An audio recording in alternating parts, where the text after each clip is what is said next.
빗줄기가 창문을 두드리는 소리가 유독 처량했던 그날, 박상주는 택시에 시동을 껐다. 손목시계의 바늘이 병원 진료 시간을 가리켰다. 63년의 세월이 켜켜이 쌓인 그의 손가락이 다른 수첩을 꺼내들었다. 아버지의 진료일. 빨간 볼펜으로 3번이나 동그라미 쳐 놓았던 날짜였다. 하지만 병원 입구에 다다르자 떨림이 그의 온몸을 훑고 지나갔다. 손가락 마디마디가 굳어버린 듯 번호표 하나 뽑지 못하고 서 있었다. 공원 벤치에서 줍듯 주워온 비닐우산은 바람 한 번에 찢어져 빗물이 그의 어깨를 적셨다. 오래된 면바지가 빗물을 머금어 발목까지 축축하게 젖어들었고 낡은 운동화는 물기에 젖어 찌걱찌걱 소리를 냈다.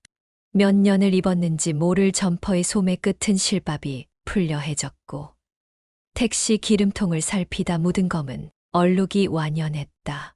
그 모습 그대로 병원 안으로 들어섰다. 응급실로 이어지는 복도는 반질반질했다. 형광등 불빛은 흰 벽에 부딪혀 차갑게 반사되었고 소독약 냄새가 코를 찔렀다. 사람들은 서로의 눈을 마주치지 않았다. 누군가는 핸드폰 화면만 뚫어지게 바라보았고 또 누군가는 바닥 타일에 입줄만 세며 서 있었다. 그 한복판에서 상주는 마른 몸으로 아버지의 팔을 붙들고 있었다. 박희철. 올해 91살의 노인. 그의 눈빛은 수십 년 전 어딘가에 멈춰 있었다. 얼마 전부터 자신의 이름조차 가물가물해하던 아버지는 갈수록 말수가 줄어갔다. 대신 어머니 밥을 차려야 하는데 라는 중얼거림만 늘었다. 어머니는 이미 15년 전에 세상을 떠났지만 아버지의 기억 속에선 여전히 살아 숨쉬고 있었다. 그 모습을 볼 때마다 상준의 가슴은 덜컥 내려앉았다. 조금만 기다리자, 아버지. 금방 끝날 거예요. 상준은 아버지의 귓가에 입을 가까이 대고 속삭였다. 하지만 아버지는 그의 말을 알아듣지 못한 듯 그대로 복도 바닥에 주저앉고 말았다.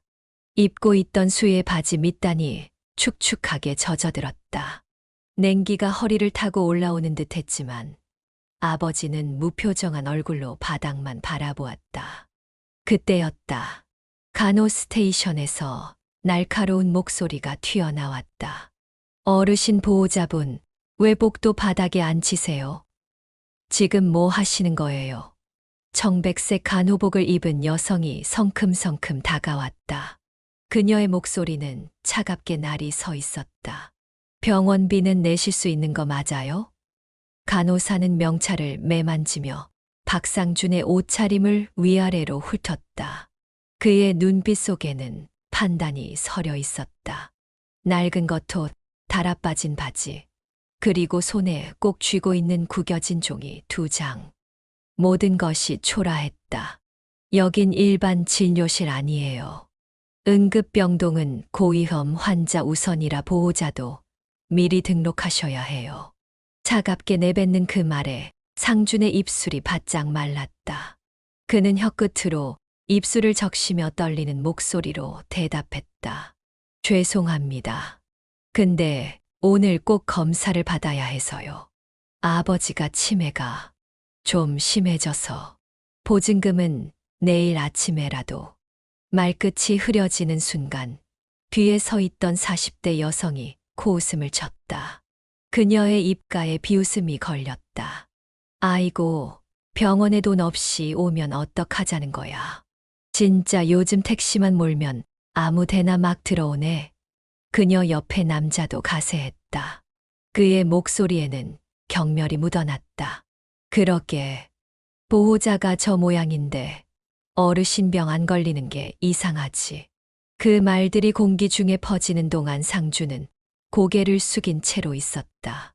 다만 아버지의 손을 더욱 꼭 쥐었을 뿐 그의 손바닥에는 식은땀이 배어 있었고 마음속에는 더 무거운 물방울이 고여 있었다. 복도 저편 하얀 가운을 벗고 넥타이를 매만지던 한 남자가 그 광경을 지켜보고 있었다. 병원장 정태석. 62세의 그는 병원 내에서 카리스마의 화신으로 통하는 인물이었다. 그런 그가 발걸음을 멈추었다. 자신도 아버지를 요양병원에 모셔두고 있었기에 눈앞의 장면이 남의 일처럼 느껴지지 않았다. 그 순간이었다. 상준의 손에서 낡은 가죽 지갑이 미끄러져 바닥에 떨어졌다. 지갑이 바닥에 부딪히는 소리가 복도에 울렸다. 그리고 누런 지갑 사이로 구겨진 종이 한 장이 모습을 드러냈다. 국립묘지 참배증 그 아래로 또 한 장의 종이가 보였다. 대한민국 독립유공자 후손증명서. 정태석 원장은 그대로 그 자리에 주저앉았다. 딱딱한 바닥에 무릎을 꿇고 깊이 고개를 숙였다. 그의 목소리가 떨렸다. 선생님, 정말 죄송합니다. 잠시 침묵 후 그가 다시 입을 열었다. 혹시 박희절 선생님의 아드님이신가요?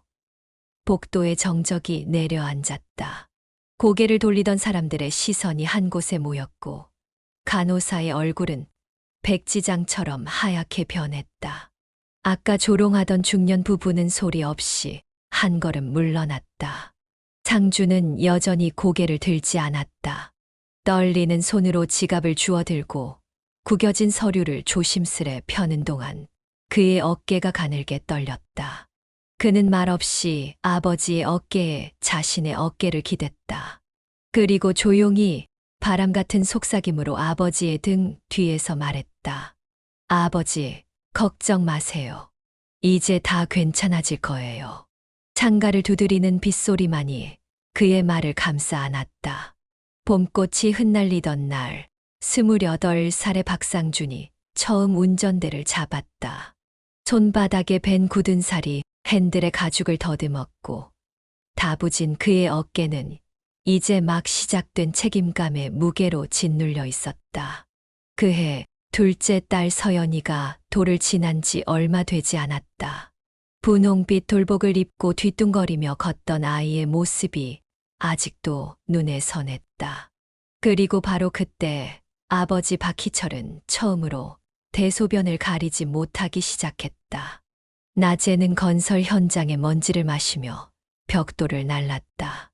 노란 안전모 아래 맺힌 땀방울이 콘크리트 바닥에 떨어질 때마다 그는 아버지의 약값을 떠올렸다. 해가 지면 다시 택시 운전석에 앉았다. 처음에는 단 4시간만 일하자고 다짐했지만 현실은 무자비했다. 쉬는 날이라는 것이 사라졌고 하루 3시간의 잠이 전부가 되었다. 그의 눈가에는 어느새 가는 주름이 자리 잡았다. 한밤중 지치고 피곤한 몸을 이끌고 집에 돌아오면 작은 방 구석에서 희미한 불빛 아래 아버지의 실루엣이 보였다. 아버지는 먼 산을 바라보듯 허공을 응시한 채 중얼거렸다. 상범이는 왜 안 와 상범아. 상범아. 박희철은 원래 웃음소리조차 아끼는 과묵한 사람이었다. 한평생 말 한마디 없이 자식들을 키웠다. 그런 아버지가 치매가 시작된 후로는 세상에 없는 둘째 아들의 이름을 하루에도 수십 번씩 불렀다. 상범은 25의 교통사고로 세상을 떠났다. 아버지의 기억 속에서만 여전히 살아 숨쉬는 아들이었다. 그때마다 상주는 아버지 곁에 무릎을 꿇고 앉았다.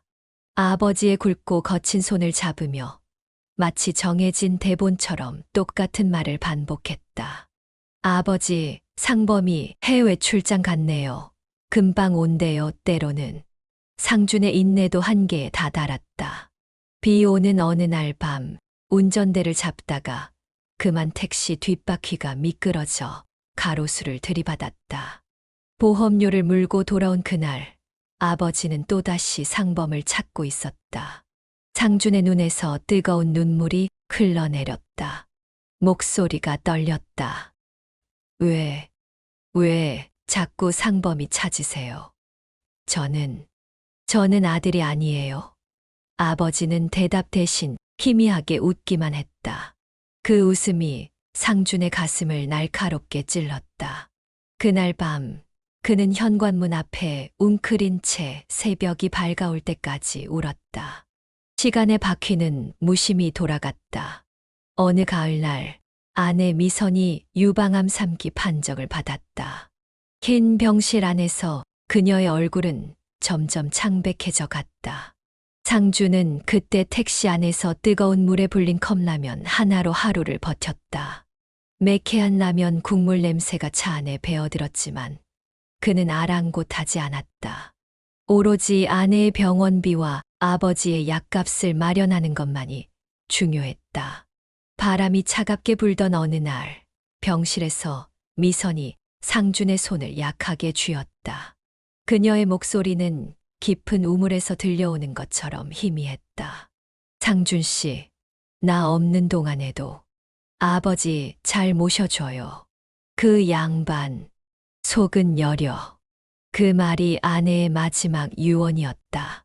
3달 후 꽃샘 추위가 한창이던 3월의 어느 날, 미선은 조용히 눈을 감았다. 장례식장의 바닥은 차가웠고 하얀 국화 향기가 코끝을 찔렀다. 상주는 그곳에서 단 한 방울의 눈물도 흘리지 않았다. 그저 아버지의 손만 꼭 붙잡고 있었다. 괜찮아요. 괜찮아요, 아버지. 이제 나랑 둘이 사는 거예요. 그 약속은 지금까지 이어졌다. 63살이 된 지금도 상주는 여전히 택시 운전대를 놓지 않았다. 그의 낡은 가죽 지갑 안에는 언제나 아버지의 약 봉투와 소액이 충전된 교통카드가 들어 있었다. 마치 자신의 심장을 품고 다니듯 그것들을 소중히 간직했다. 손님이 끊긴 깊은 밤, 그는 편의점에 들러 아버지가 좋아하는 유산균 음료를 하나 샀다. 작은 보냉백에 조심스레 넣으며 내일 아침 아버지의 표정을 상상했다. 한 번은 신호대기 중에 후방 미러로 빈 뒷좌석을 바라보며 혼잣말을 했다. 아버지, 지금도 상범이 기다리세요? 그 말을 내뱉는 순간 조용히 틀어둔 라디오에서 포근한 목소리가 흘러나왔다. 다음은 비 내리는 호남선을 들려드리겠습니다. 첫 음절이 흘러나오자마자 상준의 눈시울이 뜨거워졌다. 그 노래는 아버지가 젊은 시절 어머니에게 청혼할 때 불렀다는 노래였다. 빗방울이 창문을 타고 흐르는 모습이 마치 자신의 얼굴을 타고 흐르는 눈물 같았다. 지금도 추석이나 설날이면 상주는 작은 아파트 거실에 아내와 함께 찍은 흑백 사진 한 장을 식탁 모서리에 세워놓는다. 그리고 아버지를 그 앞에 앉혀놓고 정성스레 밥상을 차린다. 아버지가 목이 메지 않도록 잘게 부순 반찬, 짜지 않게 연하게 끓인 된장국, 그리고 늘 어김없이 놓는 막걸리 반병. 그것이 아버지를 위한 명절 의식이었다. 아버지는 이제 손이 심하게 떨려 숟가락을 제대로 들지 못했다. 하지만 그 자리에 앉으면 언제나 희미한 미소를 지었다. 어머니, 나 밥 먹었네. 그 말을 들을 때마다 상주는 아무 말도 못하고 수저만 꼭 쥐었다. 목구멍이 메어 억지로 밥을 삼키는 소리만 방 안을 채웠다. 아버지가 어떤 사람인지를 말해주는 건 작고 소박한 습관들이었다. 동네 골목을 지나다 쓰레기를 줍는 노인을 보면 무조건 주머니에서 5,000원을 꺼내 쥐어주었다. 장터 어귀에서 아이들이 싸우는 모습을 보면 발걸음을 멈추고 다정하게 말려주었다. 젊은 시절에는 종로구청 앞에서 독립유공자 조기 등재 촉구 집회에도 참여했다. 백운기 독립열사의 조카사위로서 아버지는 그 책임감을 한평생 짊어졌다. 훈장을 받던 날 아버지는 그저 서랍 깊숙이 넣어두며 그건 별거 아니다라고 손사래를 쳤다. 자신의 공을 내세우지 않는 겸손함이 몸에 밴 사람이었다. 그랬던 아버지가 지금은 자신의 몸조차 가누지 못하고 아들의 이름도 잊은 채 상범아 만 중얼거리니 상주는 매일 자신의 존재가 무너져 내리는 느낌이었다. 어느 겨울 아침, 거울 앞에 선 그는 수건으로 얼굴을 닦으며 스스로에게 말했다. 누가 뭐래도 난 아버지 아들이니까요. 그 작은 독백이 그에게는 거대한 힘이 되었다. 그 말 하나로 그는 다시 낡은 택시의 운전대를 잡고 거리로 나섰고, 오늘처럼 병원 복도에서 아버지의 손을 꼭 붙잡고 있었다. 이제 그 복도 끝에서 누군가가 박상준에게 다가오고 있었다. 하얀 병원복이 형광등, 불빛 아래서 빛났다. 그 사람은 마치 모든 것을 다 알고 있는 듯한 표정으로 깊은 침묵 속에서 따뜻한 눈빛을 보내고 있었다. 그 순간 상준의 귓가에 아내의 마지막 말이 다시 울렸다. 그 양반, 속은 여려. 상준은 깨달았다. 아버지만이 아니었다. 자신도 사실은 속이 너무 여린 사람이었다. 한평생 강인함의 가면을 쓰고 살았지만 그 안에는 쉽게 상처받는 여린 마음이 있었다. 병원 복도의 차가운 불빛 아래 그는 처음으로 자신의 진짜 모습과 마주했다. 그날은 유난히 습했다. 6월 중순 아침부터 미세먼지 경보가 도시 전체를 뒤덮었다. 회색빛 하늘은 마치 오래된 양철 지붕처럼 낮게 깔려 있었고, 공기는 젖은 수건처럼 무거웠다. 박상준은 택시 운행을 평소보다 일찍 마치고 9시 진료 예약에 맞춰 아버지를 모시고 나왔다. 집 앞 구불구불한 언덕길을 내려오는 일부터가 전쟁이었다. 녹슨 휠체어 바퀴는 울퉁불퉁한 보도블록 위에서 자꾸만 삐걱거렸고, 아버지의 무게와 싸우며 휠체어를 밀어내려가는 상준의 등줄기로는 땀이 흘러내렸다. 그 짧은 구간을 내려오는 데만 20분이 넘게 걸렸다. 이어서 버스를 2번 갈아타야 했다. 2번째 버스의 경사로는 너무 가팔라 휠체어를 밀어 올리는 동안 상준의 팔 근육이 비명을 질렀다. 겨우 병원에 도착했을 때 상준의 셔츠는 이미 땀에 흠뻑 젖어 있었다. 마치 소나기를 맞은 것처럼 속옷이 살갗에 달라붙었다. 시계를 확인하니 8시 55분. 다행히 예약 시간에 늦지는 않았다. 그는 안도의 한숨을 내쉬었다. 하지만 진료 접수처 앞 전광판에는 진료 대기 시간 약 2시간이라는 붉은 문구가 차갑게 빛나고 있었다. 상준은 특별히 놀라지 않았다. 이런 일은 이미 익숙했다. 그는 늘 그렇듯 조용히 대기석에 자리를 잡았다. 무릎 위에는 습관처럼 낡은 점퍼를 가지런히 개켜두었다. 손에는 약 봉투와 진료 일회서, 그리고 아버지의 지팡이까지 꼭 쥐고 있었다. 괜찮으세요, 아버지. 아버지는 응답 대신 창밖을 바라보며 희미하게 웃었다. 그 눈빛 속에는 알 수 없는 먼 기억이 담겨 있었다. 시간은 느리게 흘렀다. 대기실의 형광등 불빛은 차갑게 반짝였고, 사람들의 낮은 대화 소리와 기침 소리가 간간히 들려왔다. 상준은 휴대폰을 꺼내 시간을 확인했다. 한참을 기다린 끝에 접수 창구에서 마침내 그의 이름이 불렸다. 다음 보호자 박상준 씨. 목소리가 들리자 상준은 부스스한 머리를 매만지며 조심스레 일어났다. 아버지의 휠체어를 부드럽게 밀며 창구 앞으로 나갔다. 바퀴가 병원 바닥을 구르는 소리가 복도에 울렸다. 창구 안쪽에 앉아있던 여성 직원의 얼굴은 첫마디부터 싸늘했다. 그녀는 컴퓨터 모니터를 바라보며 기계적인 목소리로 말했다. 지금 이 진료는 특진 항목으로 들어가요. 보호자분 비용 알고 계시죠? 상준은 순간 당황했다. 그는 알고 있었지만 오늘은 달랐다. 통장 잔고가 바닥을 드러내고 있었다.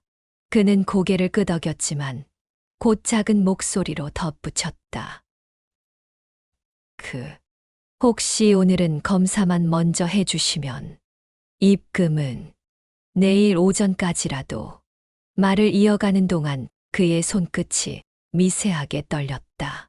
직원은 그의 말이 끝나기도 전에 차갑게 고개를 절레절레 흔들었다. 그녀의 입술이 가늘게 다물렸다. 안 됩니다. 정책상 보증금 없이는 절대 진료 불가예요. 게다가 어르신 상태는 응급으로 분류도 안 됩니다. 상주는 짧게 숨을 들이켰다. 숨을 깊이 들이마시고 내쉬는 동안 그의 마음 속에서 무언가가 천천히 가라앉았다. 그는 다시 한번 조심스럽게 말을 이었다. 혹시 담당 선생님께 말씀 좀 드려주실 수 있을까요? 제가 사정을 설명드리면. 그의 말은 간절했지만 소리는 작았다. 마치 부탁을 해도 되는지 그 자체가 죄스러운 것처럼 느껴졌다. 그 순간 옆 창구에서 서류를 정리하던 또 다른 직원이 피식 웃으며 끼어들었다. 진짜 이런 분들 한두 분이 아니에요. 매번 급하다고, 꼭 지금 봐야 한다고. 그럼 우리 진료실은 어떻게 돌아가요? 그 말은 작게 내뱉어졌지만 병원 대기실의 정막 속에서 마치 확성기처럼 울렸다. 상주는 그 한마디에 온몸이 차갑게 식어버렸다. 가슴 한가운데서 무언가가 뚝 떨어지는 느낌이었다. 그는 움찔하며 아버지를 바라보았다. 다행히 아버지는 여전히 창밖만 바라보고 있었다. 뒤편 대기석에 앉아있던 중년 여성이 옆자리 사람에게 상준이 들리지 않을 거라 생각했는지 충분히 큰 목소리로 중얼거렸다. 아이고, 택시기사 아저씨 또 왔네. 맨날 지연시키고 병원에서 눌러앉으실 판이야. 상준의 등이 굳었다. 그녀의 목소리는 분명 그가 들을 수 있을 만큼 컸다. 그 말의 곁에 앉은 다른 보호자가 웃음기를 띤 목소리로 맞장구를 쳤다. 지난번에도 간병인 문제로 말 많았잖아. 병원도 봉사기관은 아니지. 말소리들이 공기 중에 퍼지는 동안 상주는 침묵했다. 단 하나의 말도 내뱉지 않았다. 그저 휠체어 위에 앉은 아버지의 어깨가 움츠러드는 것을 보며 조심스럽게 접힌 담요를 꺼내 아버지의 다리 위에 덮어주었다. 떨리는 손으로 아버지의 손등을 토닥이며 그는 작은 목소리로 속삭였다. 아버지, 조금만 기다려요. 내가 어떻게든 할게요. 그 말이 막 끝나려는 찰나 뒤편 의자에서 낮고 날카로운 목소리가 날아와 상준의 등을 찔렀다. 이 병원 더럽혀지겠다. 저런 분들 오시면 분위기 다 흐려지지. 그 말은 총알처럼 그의 가슴을 관통했다. 63년 인생에서 그가 견뎌온 모든 순간들이 스쳐 지나갔다. 첫 택시 운전을 시작하던 날, 아내의 병상 앞에서 무릎 꿇던 밤, 아버지의 약을 사러 한겨울에 동네를 뛰어다니던 기억 순간, 상준의 손가락 사이로 의뢰서가 툭 떨어졌고 낡은 가죽 지갑이 바닥에 나뒹굴었다. 동전 몇 개가 쨍그랑 소리를 내며 바닥을 굴렀다. 그는 허둥지둥 지갑을 주워 들었다. 그 순간 누런 종이 한 장이 지갑 속에서 빠져나와 미끄러지듯 복도 바닥을 빙 돌아 날아갔다. 국립묘지 참배증, 그리고 그 뒤를 따라 또 하나의 종이가 모습을 드러냈다. 대한민국 보훈처에서 발급한 빛바랜 글씨로 적힌 독립유공자 후손증명서. 복도 끝, 이 모든 장면을 지켜보고 있던 중년 남자가 천천히 다가왔다. 병원 원장이자 의사였던 정태석. 62살의 그는 무언가에 크게 충격받은 듯 입술을 깨물며 서 있었다. 그리고 마침내 모든 이들의 시선이 집중된 가운데 그는 천천히 무릎을 꿇었다. 주변 사람들의 수군거림이 멎었다. 병원 복도의 차가운 공기가 일순 조용해졌다. 원장의 목소리가 떨렸다. 선생님, 정말 죄송합니다. 혹시 박희철 선생님의 아드님이신가요? 순간 박상준은 귀를 의심했다. 30년 넘게 아버지를 모시며 이런 순간은 단 한 번도 없었다. 누군가 아버지의 이름을, 그것도 이렇게 공손하게 존중을 담아 부르는 일이란.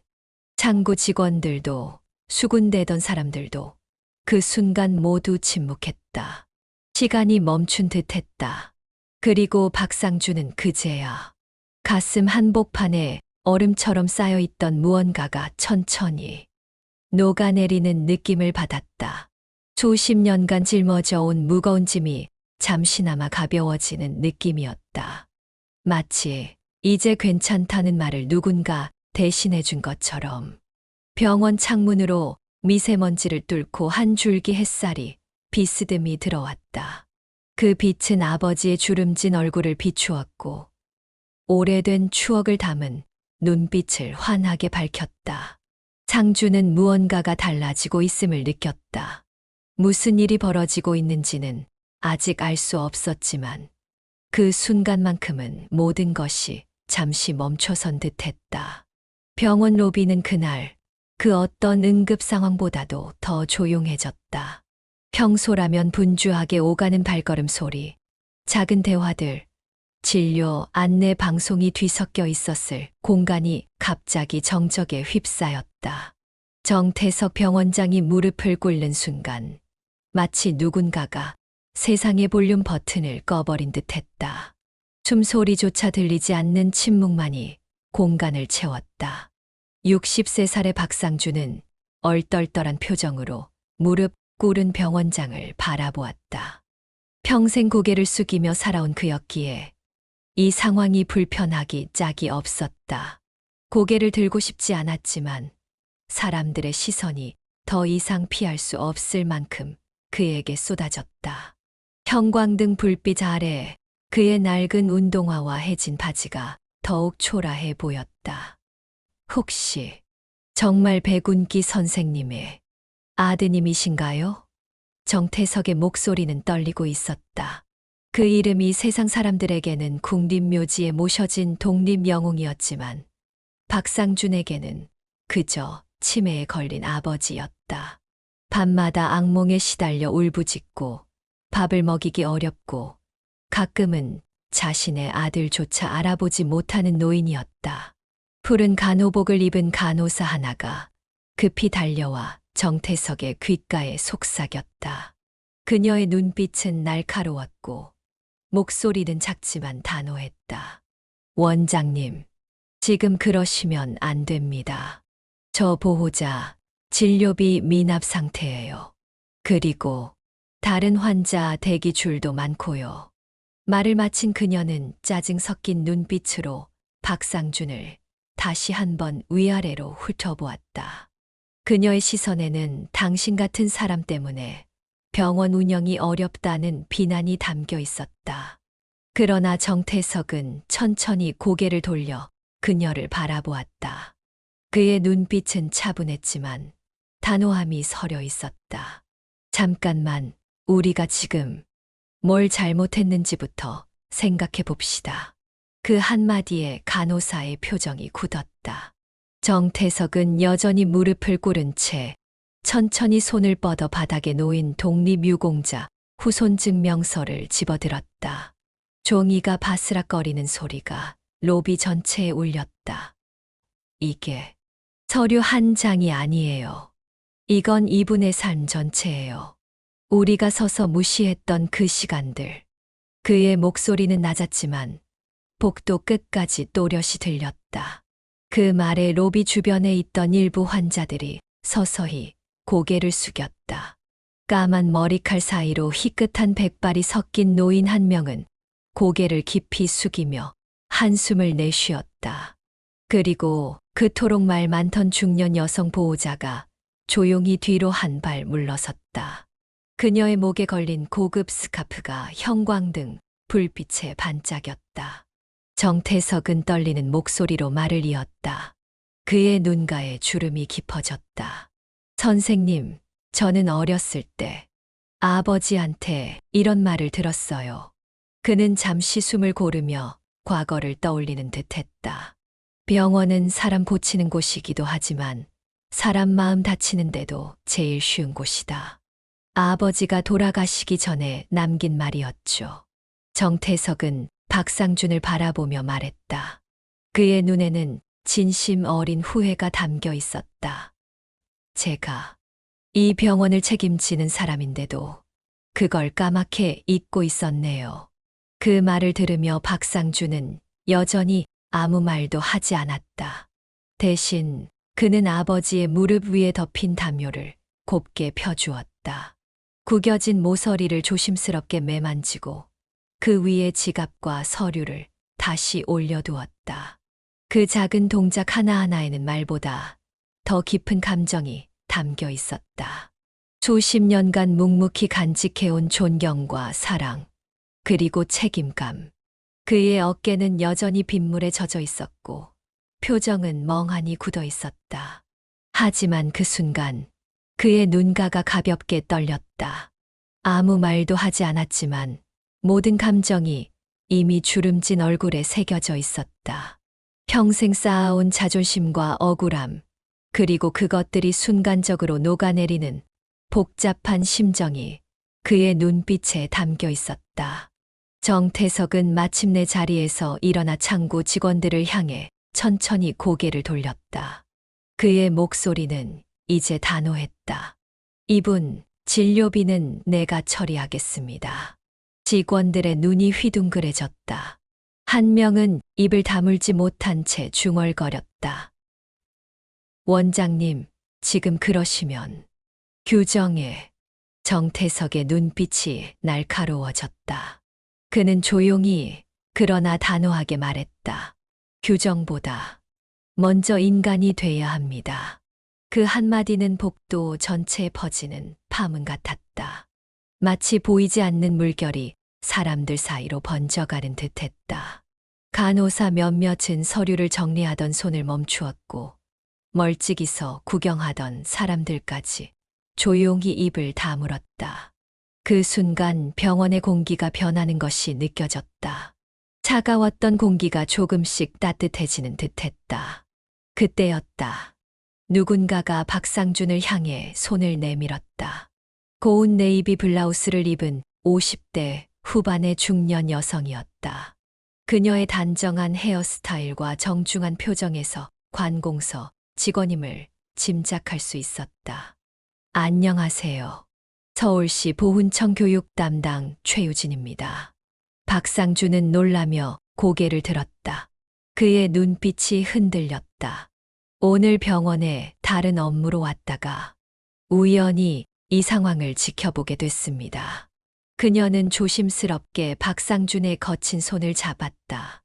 두 사람의 손이 만나는 순간 상준은 자신의 굳은 살 박인 손이 부끄러워졌다. 하지만 최유진의 표정에는 따뜻한 존중이 담겨 있었다. 혹시 박희철 선생님의 후손분이 맞으시다면 저희가 꼭 연락드리고 싶었습니다. 이야기는 점점 더 퍼져나갔다. 병원 로비 구석에서 스마트폰을 들고 있던 젊은이 하나가 이미 이 상황을 촬영하고 있었다. 누군가 SNS에 올린 사진은 독립유공자 후손 해시태그와 함께 실시간으로 공유되고 있었고 병원 직원들도 하나둘 이 상황을 메신저로 전파하고 있었다. 작은 움직임이 거대한 파도가 되어가는 순간이었다. 한 젊은 간호사가 조심스럽게 다가와 박상준 앞에 무릎을 꿇었다. 그녀의 눈에는 후회와 미안함이 가득했다. 정말 죄송해요. 저희가 너무 함부로 말했어요. 그 순간 그토록 침묵하던 박상준이 마침내 작게 입을 열었다. 그의 목소리는 오랜 세월의 무게를 담고 있었다. 전 단 한 번도 아버지가 그런 분이었다는 걸 내세운 적 없어요. 말끝이 떨렸고 숨을 삼키는 듯한 잠깐의 멈춤이 있었다. 그의 목구멍에서 무언가가 울컥 올라왔다가 내려가는 듯했다.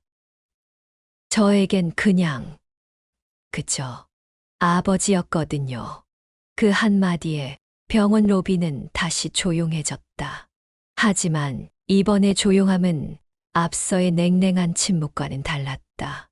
존중과 숙연함으로 가득 찬 고요였다.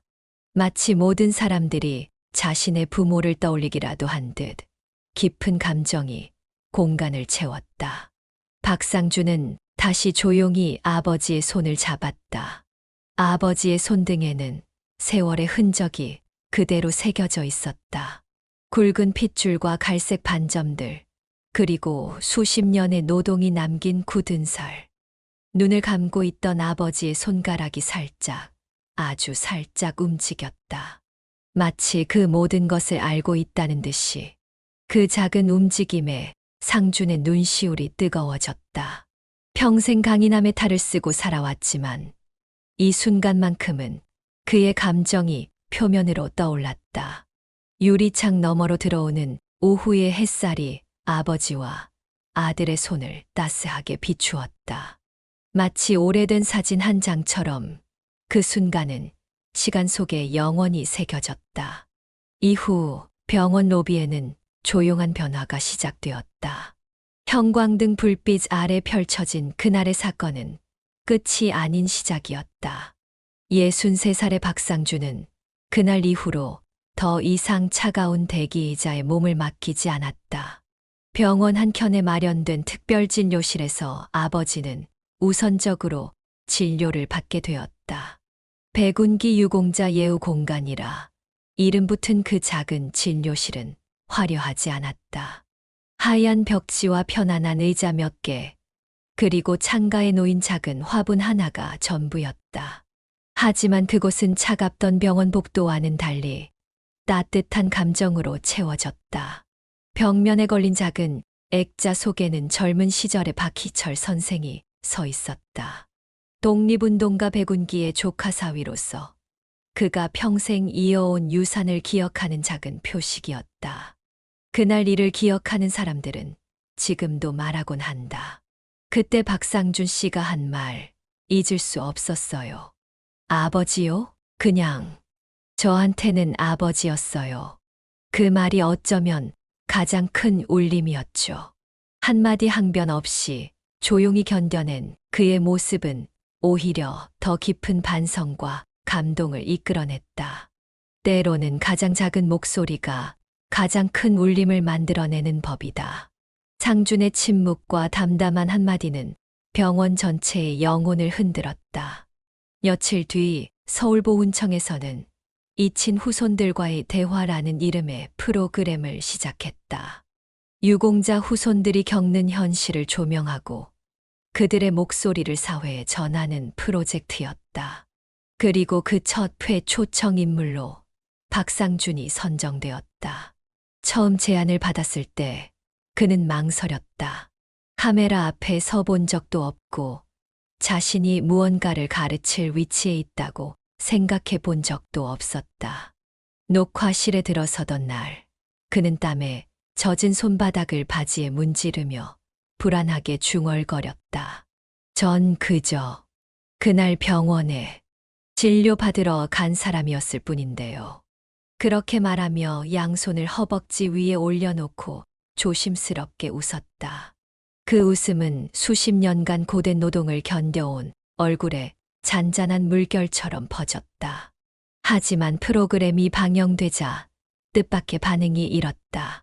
그의 진심 어린 말투와 담담하게 풀어낸 가족 이야기. 무심한 듯 꾹 참고 삼킨 감정선에 많은 이들이 울었고 또 위로받았다. 특별한 언어 기교도 화려한 수사도 없었다. 그저 한 사람의 진실된 삶이 그대로 전해질 뿐이었다. 카메라 앞에서 그는 천천히 말했다. 목소리에는 평생의 무게가 담겨 있었다. 저는요, 아버지를 자랑스러워한 적이 많지 않았어요. 짐에 걸리신 뒤론 더 그랬고요. 그는 잠시 숨을 고르더니 마른 입술을 적셨다. 그런데 이제는 조금 미안하고 또 많이 존경스럽습니다. 그가 한 말은 거창하지 않았다. 문학적 표현도 화려한 수식어도 없었다.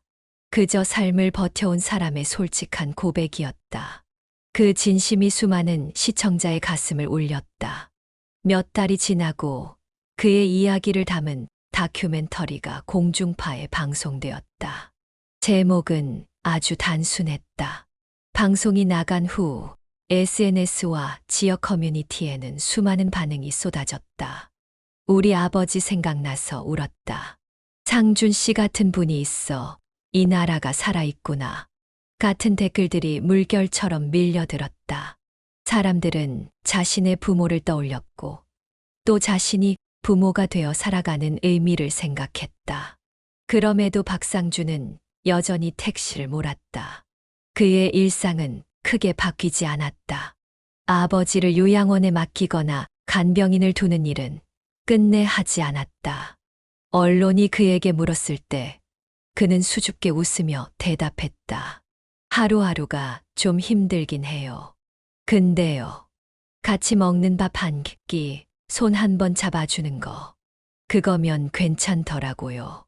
그의 말에 인터뷰를 듣던 젊은 기자는 조용히 고개를 끄덕였다. 그 단순한 진리에 가슴이 저릿했다. 그날 이후 병원 로비의 분위기도 달라졌다. 차별적 언행을 했던 간호사들은 직접 사과 편지를 쓰고 진료 데스크 옆에는 고령 환자 예우 수칙이 새롭게 붙었다.